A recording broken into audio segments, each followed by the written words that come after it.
My name is Yvonne Pettis, Assistant Superintendent of Business Services. The purpose of this presentation is to provide an overview of the local control funding formula and how it affects class size reduction for our district. The LCFF replaced the revenue limit method of calculating state revenue for schools. This is a chart that explains part of the components of the LCFF. As you can see, the implementation of the LCFF is 8 years. The 8-year implementation is not set in statute and can be longer or shorter than 8 years depending upon LCFF appropriations by the legislature. Class size reduction is 10.4% of the base grant. The base grant for grades K through 3, it applies to grades K through 3, is $6,952. You can see that the base grant changes for each of the different grade levels. 10.4% of $6,952 is $723 per student in grades K through 3. Our district is not eligible for the supplemental and concentration grant portions of the formula because we do not have a high enough percentage of the defined eligible students. We will see an add-on of programs for the Targeted Instructional Improvement Grant and for transportation. Each of those grants will remain outside of the formula. The LCFF does not provide a COLA, but rather an appropriation by the legislature to fund the new formula. The target implementation over the next 8 years is 11.78% each year.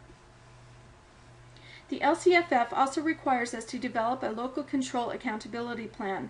On a preliminary basis, we think this will look very similar to plans already in place at each school, but we are waiting for direction from the state. That direction is set to be available by January, after which our plans must be in place by July of 2014. The LCFF also requires home-to-school transportation expenditures to be maintained at the same amount or higher as compared to fiscal year 2012-13.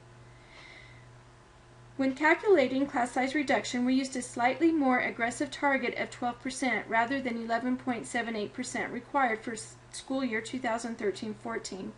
Failure to meet the requirements at even one site would result in the loss of all K through 3 class size reduction funds district-wide. This table illustrates the calculation of class size requirement reductions. If we look at CF Brown, as an example, we can see their 2012-13 average was 29.508.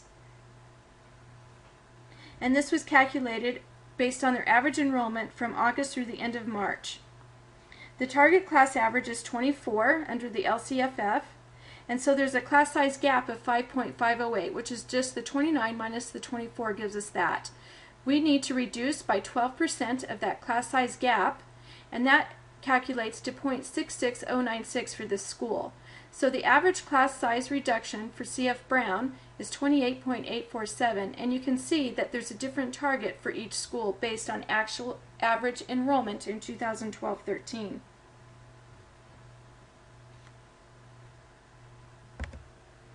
When the budget was prepared last spring, the board made a commitment to reduce class size in first and second grade district-wide. We chose a target of 28 students in those grades. This meant some classes in those grades would be at 28 or less, while some may be higher than 28, as long as we could move towards a district-wide average of 28 or less. Currently, in grades 1 and 2, we are below that 28 student average. Now let's look at this a little more closely.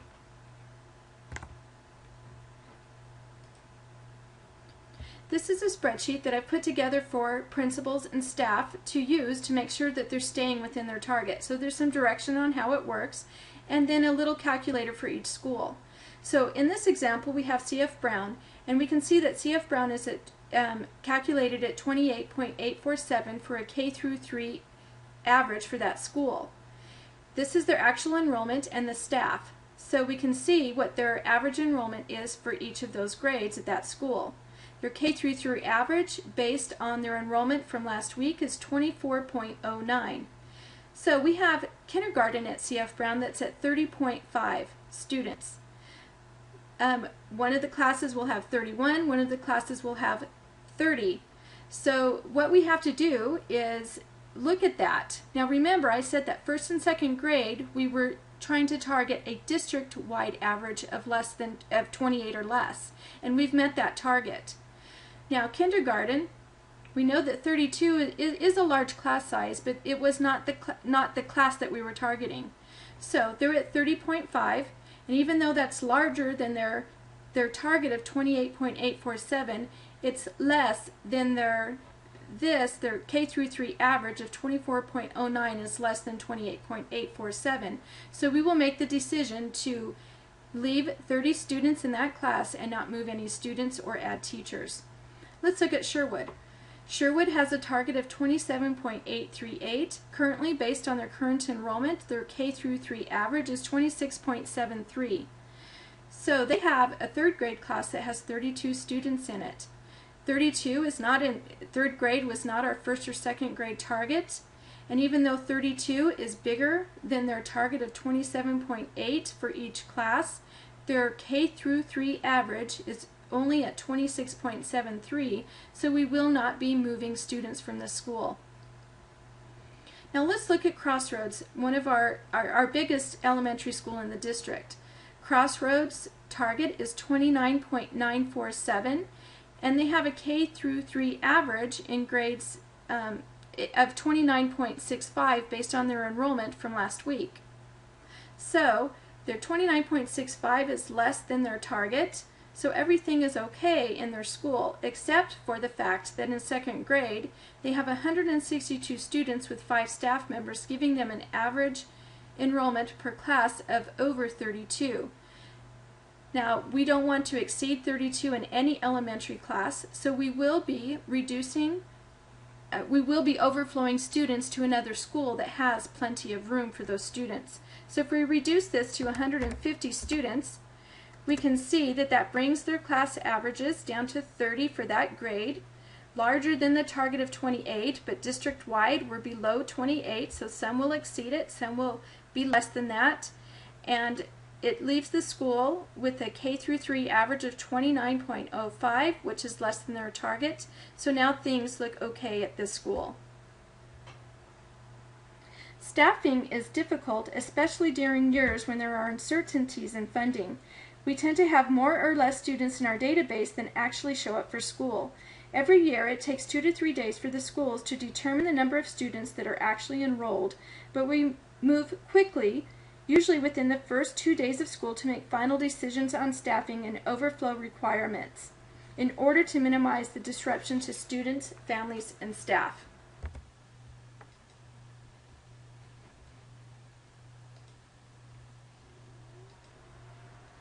Finally, I would like to mention another important component of funding that was enacted. The state has provided $200 per student to implement Common Core state standards. The use of the funds must be carefully planned and expended over the next 2 years. The use of the funds are restricted to professional development, instructional materials, and technology. This concludes my presentation on the components of the local control funding formula and class size requirements. If there are questions, please email me or Laura Grimm, and we will be happy to answer any questions in detail. If you have staffing questions, you may contact Matthew Shipley, Assistant Superintendent of Human Resources. Thank you.